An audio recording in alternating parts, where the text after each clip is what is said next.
Well, okay, while we're there on the incel thing. So this movie got some, this movie was somewhat criticized because of who liked it, and some of who liked it was disaffected young men. Uh, why did they like it? Because he's just like me, for real, for real, for real. Um, I mean, he everything about his life is fake and gay.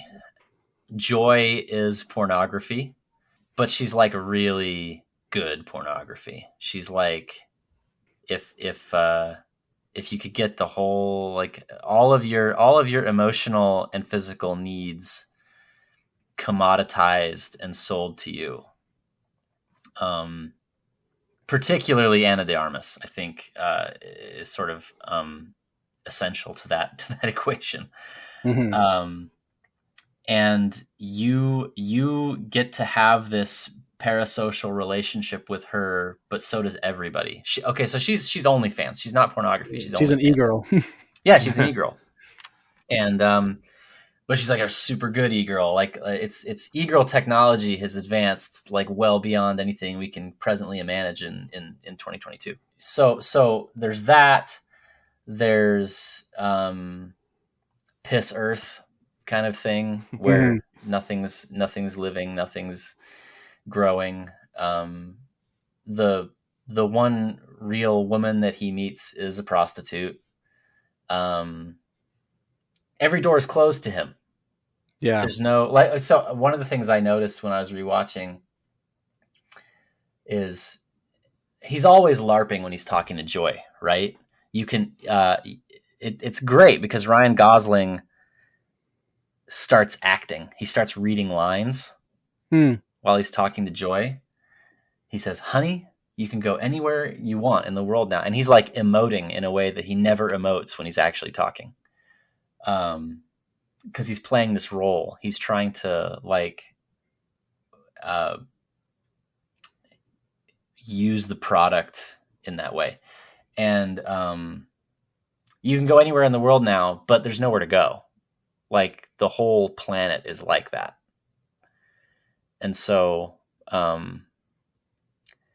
she does get to go with him on an adventure. And that's so when I wrote the short story, what I wanted to disentangle was like let's pretend that it's not a robot that acts just like a human being. Let's pretend that it's a robot that acts like a robot, but everyone around you has been told that it's a person, and you feel rude if you don't treat it like a person, and eventually you are actually coerced if you don't treat it like it's a person.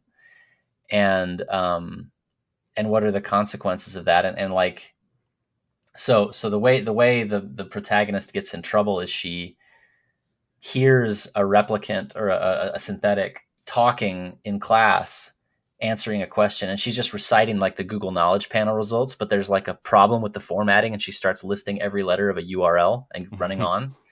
And so she says, "Allie, stop," like you would say to Alexa if Alexa was kind of running on.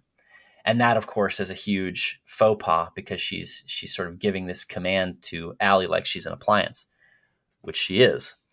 Um, and that leads to her sort of figuratively speaking, Allie's eyes turn red and she becomes the unstoppable killer robot that destroys the protagonist's life. And I think in this case, because they make them so human-like, it actually, that's why I say it doesn't matter if he's a replicant, because he's clearly a person, and they've already answered that question for you. They do take it in a little bit of an interesting direction with Joy, because Joy could be this wish fulfillment